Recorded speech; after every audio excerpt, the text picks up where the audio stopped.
Hello, everyone. Welcome to the latest edition of Airing It Out, Files from Leahy's broadcast booth. I'm your host, John Leahy. Thanks so much for being with us on the podcast this week and every week. Just a couple of quick administrative things before we start. The website that we have for the podcast is at leahystorytelling.com. That's Leahy storytelling.com.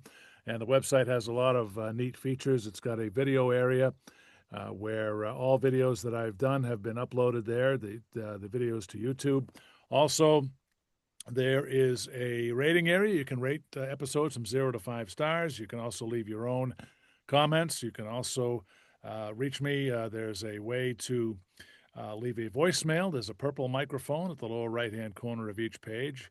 And also there's a blog as well. So there's some neat features there. And I invite you to check that out and leave me a comment if you'd like.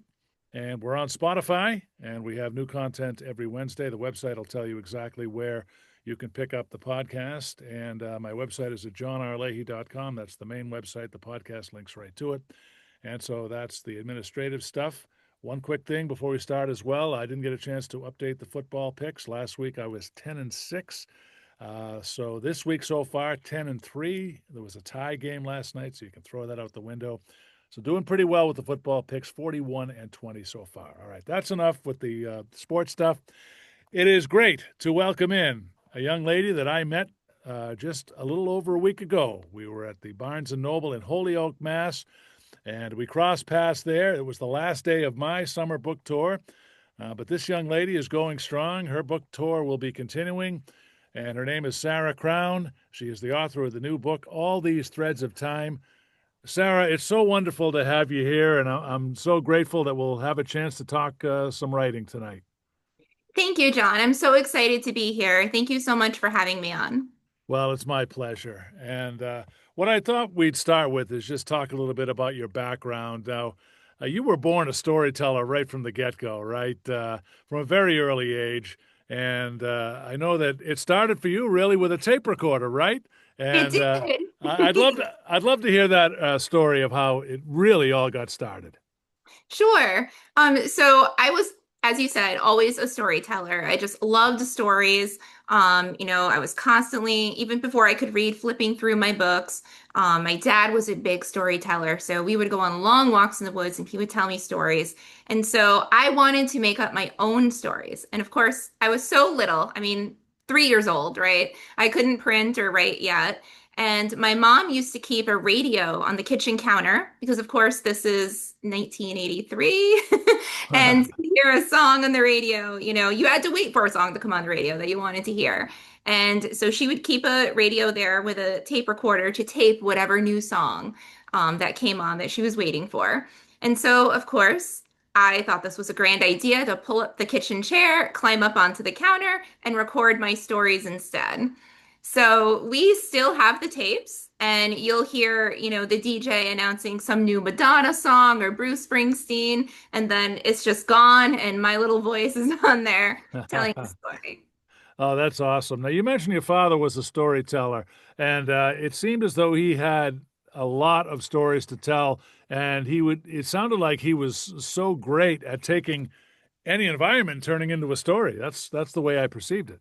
Yes, absolutely. And he would literally come up with a story for anything. I mean, we would just be walking through the woods and, he would have stories about, squirrels or birds or the train that went by. And somehow I was always the hero in the story. He would, put me in or my brother in some way. So it really grew that love of story. Absolutely. I mean, you were his little girl, so you had to be the hero, right? I mean, Yes, that's great. of Um, course. so I want to touch upon your love of books. When did you first realize that reading and being involved with books was something very special? Again, I mean, before I could even read, I would just flip through books. I would carry them around the house. I would just sit and look at the pictures and everything. I mean, not just storybooks. Of course, I loved, the nursery rhyme books and little golden books and all of those types of things. But I would, literally sit and read the J.C. Penney catalog. And I don't looking at toys. Like I would look at everything. And I would pretend that they were textbooks and I was doing very important studying and writing with them. But I would say that when I first started to actually read, the first story I remember just falling in love and saying, I love reading, I love books, was The Lion, Witch, and the Wardrobe.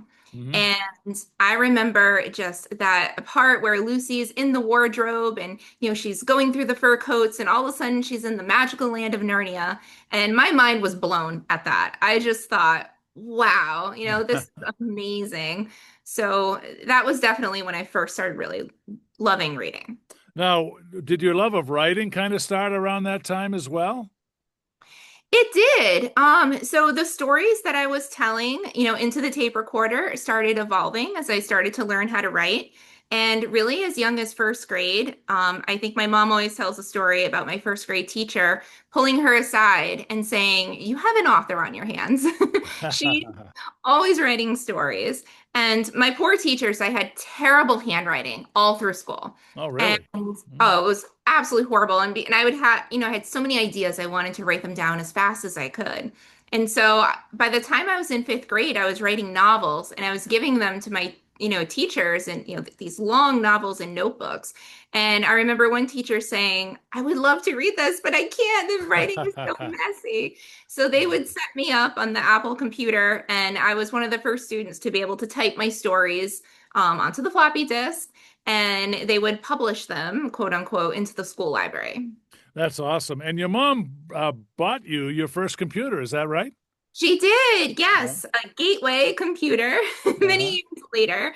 So, I we didn't have a lot of money growing up, and so I never had a computer growing up. We did have a word processor when, I was a teenager, but the computer was a big deal. This was like internet was more available everywhere, and I just remember the cow print box showing up, and there was the computer, and it was like so exciting to me to be able to type all my stories onto it. That's awesome. So you went to college and you actually have degrees in psychology, education, and law. Now that's very Yeah. impressive. Each one of those in and of itself are hard work, but you had a way to get degrees in three different areas of study. I did, yes. So I started with my psychology degree, and I always worked full time while going to school full time. And a lot of people told me that was impossible, but I managed to do it. I don't know if it was healthy, but it was a lot of work. But I did manage to do so. And at that time, I had started working in a classroom. It was a school readiness program, and that evolved into working for a Head Start program. And I just fell in love with working with young children. And that really, for me, went along with my psychology degree, especially being at Head Start. I was dealing, with a lot of families that were under extreme stressors of poverty and homelessness. And, I was working very closely with social workers and nutritionists and doctors. And, the psychology degree was very, beneficial in that situation. And I ended up also teaching at a public school. I got my bachelor's in psychology, my master's in education. And then I ended up just really being touched by all of the children's lives. And when I first went to law school, it was really to work with children and to advocate for their rights, which I did do for quite a long time.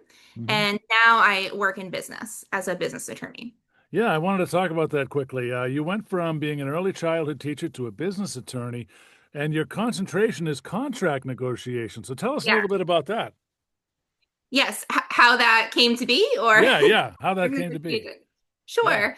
So, working, in Head Start and in public schools, for a very long time, I had a lot of experience with grants and funding, and that really carried over to work in law, where I started negotiating contracts in state government for the executive branch for the state of Connecticut, for the state capital, and in a variety of ways, helping legislators that were working towards early childhood policy. So we really started off in the early childhood field and in policy.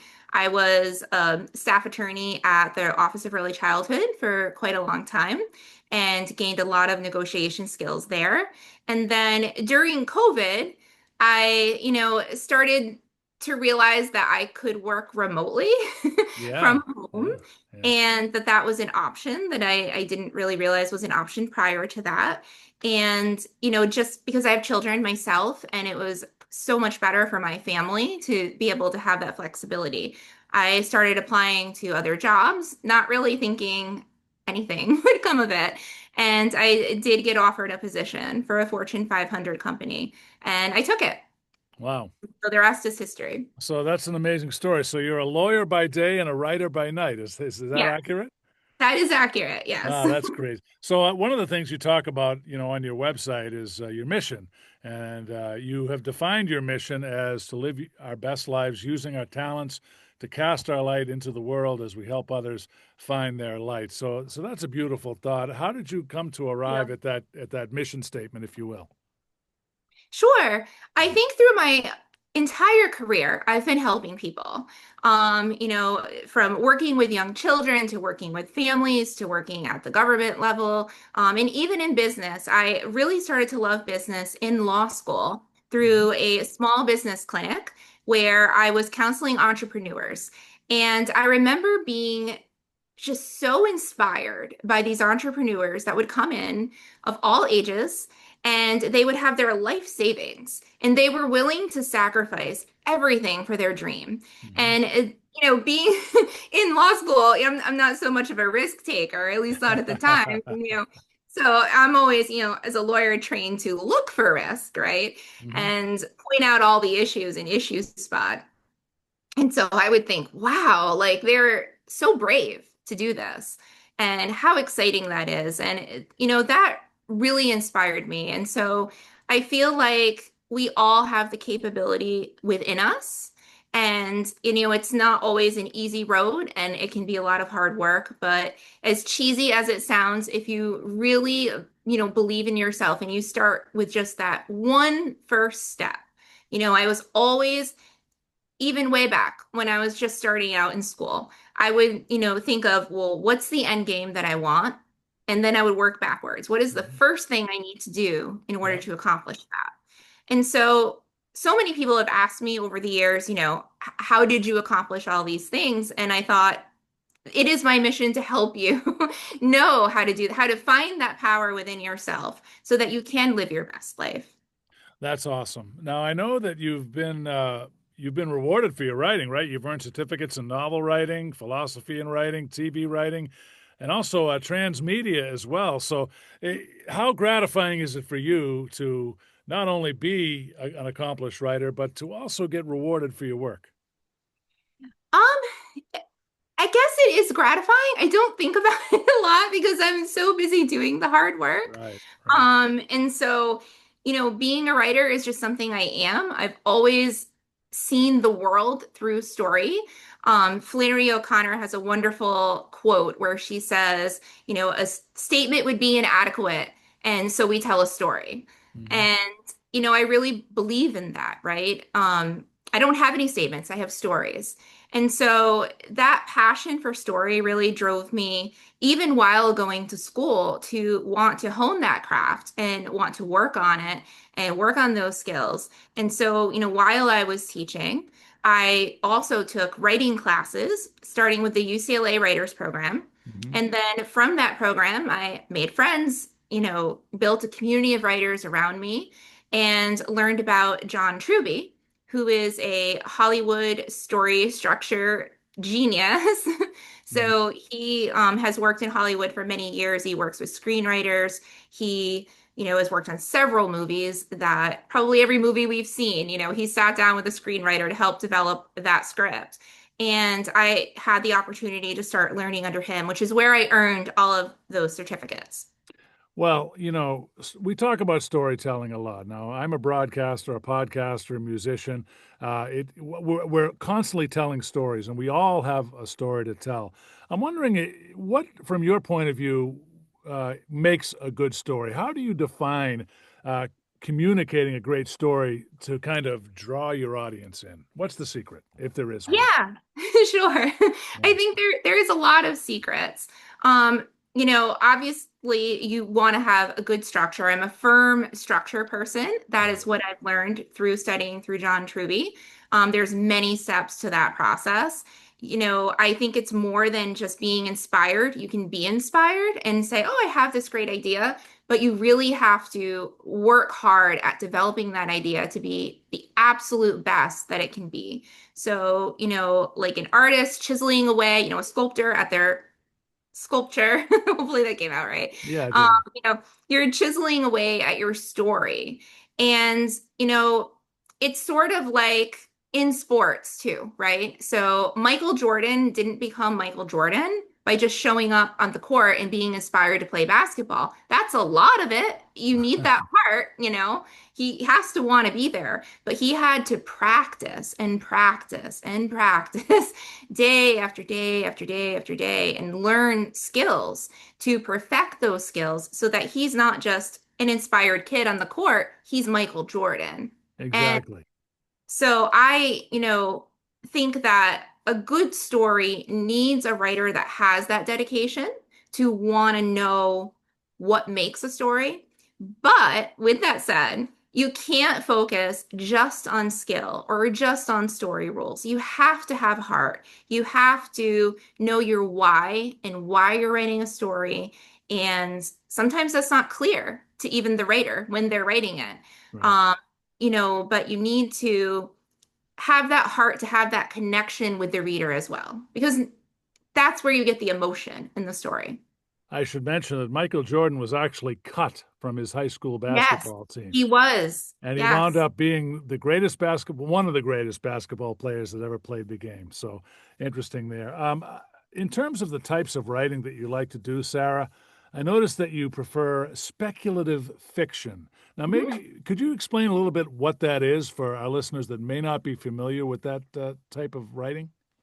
Sure. It's sort of like fantasy and science fiction where it's an everyday life situation, but it goes into something magical, right? So my novel, All These Threads of Time, is about a 15-year-old girl whose sister is murdered on homecoming night, and her father also disappears on the same night, and she discovers the ability to time travel. And she uses that ability to time travel to solve the crime, to stop the killer, save her sister. But it's also really a way that she's working through her grief. Hmm. And has now this power that opens up a whole new world to her of how she can process that grief, process what's going on with the family, and really struggle with deep concepts of, should she change time? What is the consequence of that? And, what does that look like for her family and for the world? And what does that responsibility really mean? So, speculative fiction is really a way to tell a deeper story with a sort of magical element that shows the truth of the story through that magic. You mentioned that you like fiction really for two reasons, right? Number one, it helps you to expand your mind. And Mhm. number two, it helps you to dream for a better future, right? So, how do those two kind of elements combine together? I think it depends on the genre that you're writing. So during with my studies under John Truby, he has a fantastic book called Anatomy of Genres that really digs into each genre has something to teach the reader, right? It really represents something in the story. So a horror story, for example, is really about being ready to face death. Are you ready to face death? Have you accounted for your sins? We often think of a horror story like Michael Myers or, a slasher or something, a Halloween or something like that. But A Hmm. Christmas Carol is a horror story. Oh, And, wow. because Yeah. he's visited by three ghosts and he's forced to look at his life and what choices he's made and how will he change. Hmm. And, other genres do the same thing. So, science fiction, for example, is, how do we dream for a better future? How do we see sort of what we're going through right now in a more futuristic way to help us see clearly the present and then how we can dream and change the future. A fantasy story is really about how to live with style. you know? Hmm. Usually a fantasy character is really struggling with something, Back to the Future often is not thought of as a fantasy story, but it is. Yeah. So, Marty is struggling with his parents. He wants them to be different. He's afraid to step out and, play guitar, and really show his talent. He wants the big fancy truck. He wants all these things, and he's kind of stuck. And when he travels back in time, he uses that mission not just to get back to the future, but to influence his parents so that they can see, the power they have within them to be better people and to make better decisions for the future. So, it shows how to live with style, how to, you go into that world sort of coming from some drudgery and you come out changed Hmm. and ready to face life head on. That's great. I wanted to obviously talk a lot more about your new book. As you mentioned, it's called All These Threads of Time. You mentioned it's a time travel murder mystery, and it's got a little bit of a subtitle to it. How far would you go to save the ones you love? So, what kind of inspired you to write this book? Was it anything specific or just ideas that kind of came to you creatively? Yeah, it was lots of things. So I've always been fascinated by the idea of a villain being someone that no one expects, Yeah, right? yeah, The yeah. really nice guy, in town that's like on the board of ed or something, and everyone thinks he's a great guy or a woman. And Do you remember? I don't mean to sure. interject, but do you remember a show? It was a detective show called Mike Hammer. I don't know if you're No. old enough. Mike Hammer was a detective who he was a really mysterious guy, and he went out to solve crimes. And at the end of each episode, it was always the person you didn't expect that Yes. committed the crime. So I wanted to just tie that in, but please continue. Sure. Yes. So I've always been fascinated by that. And I also, I knew that I really wanted to tell a story about a family in grief, but I wanted to show how they came through that grief with faith and how they were able to come together and rise through their tragedy together. So I had sort of those ideas, going on in my head. Being a child of the 80s, I love the 80s. Love the music, the movies, everything. I should say I was a child in the 80s, a teen in the 90s. So I had the best of both worlds. But it was very nostalgic for that. But also, I chose that era very specifically because I knew, I wanted a murder mystery. I had this idea for this serial killer, and I thought it would be a lot harder to catch this killer in this era where, there's no DNA evidence was not really possible at that time yet, or it wasn't widespread across different police stations or detective agencies. I made sure through my research to place the book exactly right before that was prominent in investigation. There weren't as many cameras, that sort of thing. And so I always start off by writing down every idea that I have. And I just started, writing everything down. And I thought, again, I was inspired with this idea, but it wasn't really special yet. And I thought, how can I make this even better than it is? And the idea that came across my mind, being always fascinated with time and time travel, and especially during COVID, right, when the world sort of shut down. And I was very used to being on this very tight schedule, getting the kids ready for school, jumping in the car, driving through city traffic, going to my law job, fighting traffic on the way home. Everything was very time, oriented. And now I'm home and it's like there's all kinds of time. I'm still working, but it's a lot different. And so I was thinking about that. So I came up with this idea. What if he's a time traveler? What if this serial killer is a time traveler? And then I thought, oh, that's so stupid. Like I almost didn't even write it down. Like no one's gonna Oh. do that. And my teacher, John Truby always says, write down every idea you have. And even if you think it's stupid, so I wrote it down. I said, all right, I'm going to write it down. And I just kept going back to it over and over for 2 weeks. And I said, that's it. I have to write the story. That's the concept I'm doing. That's great. Now, let me ask you about character development. Now, how long does it take you to kind of go through the thought process and develop the characters the way you want them to be portrayed. Is that a long process? How do you as you're a lawyer, you're accustomed to preparing. So Mhm. this is a big part of your preparation, right? What's that process like? It's a long process and it's hard and it's tedious for me. So for all these threads of time, I took probably a year and a half to plan the entire plot. I didn't write a page during that time. Mm-hmm. I was thinking about, first, what is the premise of the story?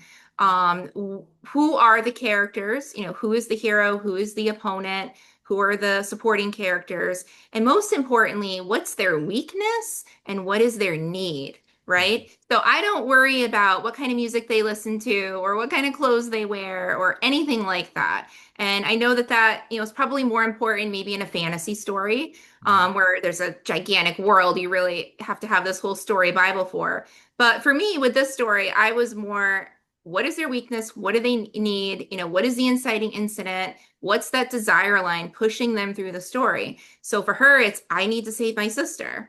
Mm-hmm. I need to stop this killer. I need to find the truth, which is really the underlying desire of any good detective story is we want to find the truth. And, what is the opponent and the hero fighting over? They're fighting over some version of the truth. So the opponent has one version of the truth, and the hero is searching for the truth. And so I go through this very long, hard process of thinking about this, thinking about it psychologically. I did a lot of research. There were times that I didn't enjoy doing research on serial killers and that sort of thing. I had to put Yeah, my mind, in that yeah. dark place because the opponent, when we read a story, we're rooting for the hero. But when we're planning a story, we need to think more about the opponent's plan Mm-hmm. because it's everything they do to the hero that pushes that narrative drive forward and gives the hero an opportunity to rise and to grow and develop. So I had to think an awful lot about what a serial killer was thinking and doing and why he Mm. was doing it.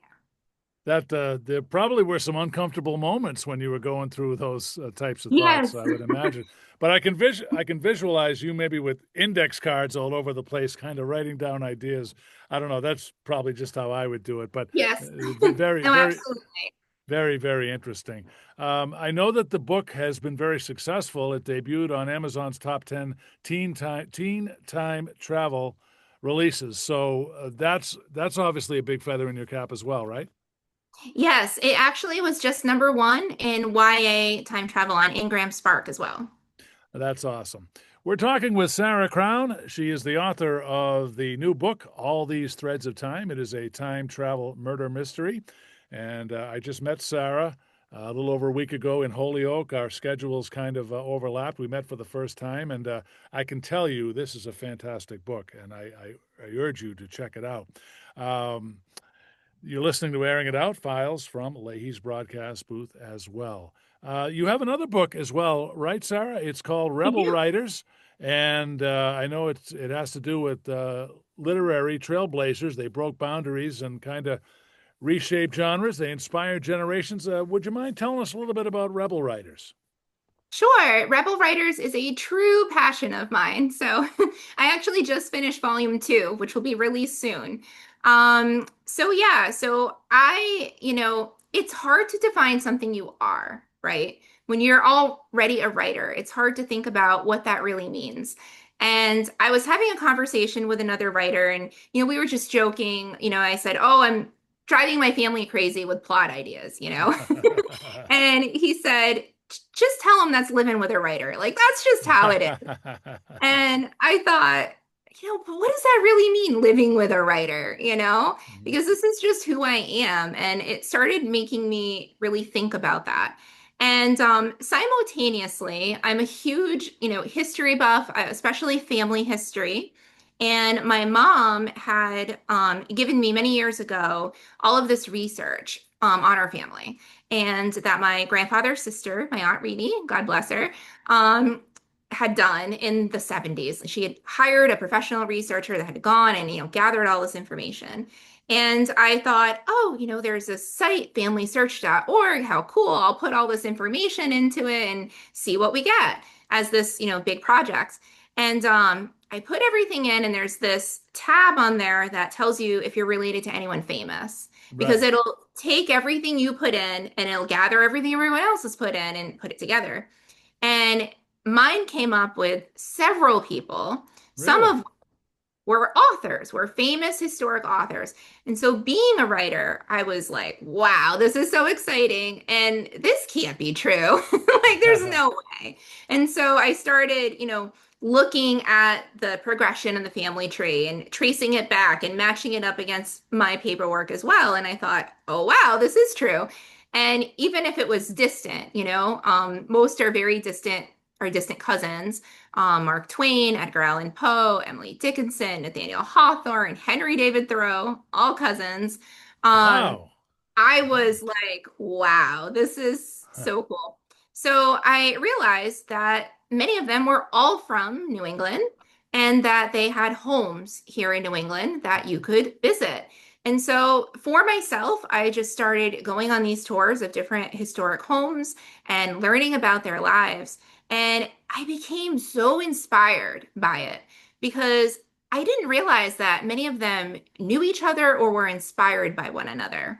And so, for example, I had gone to Mark Twain's house, and Harriet Beecher Stowe was his neighbor. Wow. Um, Emerson used to lend Louisa May Alcott books. He lent the land to Henry David Thoreau to live deliberately, in his cabin. Um, all of these coincidences. Edgar Allan Poe actually met with Charles Dickens one time to do an interview, which I thought was super cool. How'd you Um, like to be a fly on the wouldn't wall you with love to him? be there, right? I would love to Yeah. be a fly on the wall for those things. And so I started writing about it. And as I was learning about all their struggles and what they went through, Herman Melville never saw the success of Moby Dick. Hmm. When he wrote Moby Dick, everyone hated it. It was a complete flop. And he had toiled over that. He had, worked on that actually with Nathaniel Hawthorne, was a mentor. Hmm. They were very good friends. Hawthorne, to the point, Hawthorne had a room at his house where he would stay over if the weather was bad. He dedicated the book to Nathaniel Hawthorne. And but when he was alive, it just flopped. And I think if I remember correctly, he kind of gave up on writing after that. He just wrote some poetry and went and did another job. He was facing a lot of debt. He had to sell his house. Um, and he just had a lot of struggles. But yet we know what it is today. Hmm. And so I started writing about this on Substack. These are the stories of these great literary, giants and what they went through. And this is what we can learn about it in our lives, how we can stay determined, how we can reach for our dreams. And a lot of, different readers of my Substack started writing to me saying, can you do a book about this? This is amazing. It has the history, but yet it's self-help and it's inspirational and it gives real tools and reflections at looking at really what does this mean to be any artist, whether you're a writer, a filmmaker, a painter, a sculptor, there is a process that entails that I feel like we don't talk about enough. And there's a lot of struggles that a creative person goes through in order to bring that work to the public to be able to enjoy and be inspired by. So that's really what the mission of Rebel Writers is. Great stuff. Now, you mentioned your Substack. I'd like you to maybe talk a little bit about that. It's called A Busy Lady, and that's Yes. just kind of another way for you to connect, right? Yes, absolutely. Yeah. I was always hearing, so many people say, "Oh, you're such a busy lady." And I thought, hey, that's a good name, for Yeah. a back. And at the time when I started it, I had not yet published all these Threads of Time or Rebel Writers, and I was really hungry for that connection with readers. I, realized after for many years being afraid of sharing my writing with others, I realized that that's really important to share your gift with other people and to inspire them and to surround yourself with other people that are, being creative and going after similar dreams as well. And so I wanted that connection. And that's really why I started the Substack, to be able to have an audience to write to get to know, and to share stories with. So, you know, I have different tours of the historic writers on there, but I also write a lot of inspirational stuff, personal essays, creative nonfiction essays. I have other guests on, other writers, filmmakers, artists, you name it, entrepreneurs, anyone really with a story to tell, about how they made their dream come true. I love to have on to share their story. That's great. Well, I also have to ask you about something that really caught my eye. You were in a Debbie Gibson video, right? Yes. Now, I'd like to ask you about your participation in that. Did she reach out to you? How did that all come about? Oh my gosh, it was such a dream come true for me. So I have been a Debbie Gibson fan since I was a little girl. Like Uh-huh. I just loved her music. To the point, sort of a funny story. So she used to have this like 1-900 number that you would call when she was on tour, and it was like 199 a minute or something. And she before social media, and she would tell you like, I'm at this show today doing this or that. And I was maybe like 10 or 11, and I thought this was the coolest thing. I could call Debbie Gibson on the phone. So I started calling her on the phone. Of course, it wasn't so cool when the phone bill came in. I was going to And say, did you get your parents' permission first? no, and my mom was like, "What is this bill?" So I had to do a lot of chores to pay that back. Yeah. Um, but yeah, she always inspired me because, she wrote and produced and recorded her own music. And even as a young child, that was so impressive to me, that she was not just writing music, she was an engineer in her studio and she was singing it and she was performing it. And I thought, I want to do that. And I would fill notebooks and notebooks with songs and taught myself how to play piano and I thought I was going to be a pop star. So many years went by and I was still like listening to her music, but you sort of get away from your childhood, idols and you're just like living your life. And but I ended up having the opportunity to meet her at a concert, at a meet and greet. And yeah, I got to sit on stage while she's playing the piano and, all of that, which I thought that was the end of like dream come true. Wow, I met her. I got to sit on stage. So cool. And she was so gracious and kind. But she ended up running a social media contest. And so she just released a memoir herself, Okay. Internally Electric, fantastic book. Hmm. And in releasing that book, she was doing a music video for the song Legendary, which I love the song. It's all about everything we're talking about, right? All the tenacity that it takes to really make your dreams come true and what that looks like. And so my daughter saw the call for entries and she wrote an essay and Wow. submitted it to Debbie Gibson. And, you should pick my mom because of all these things. And I ended up getting this email saying, hey, actually, no, it was before the email. I got tagged on Instagram. I was going through Instagram and it said, Debbie Gibson has tagged you. And I was like, what? Like, tag, like, is this some kind of like spam or something? Like, what? Not real, And no, like, you're one of the top 10 legends, under consideration to be in this music video. And there were so many, I mean, inspirational people on this list. Firefighters and animal advocates and astronauts, I mean, you name it.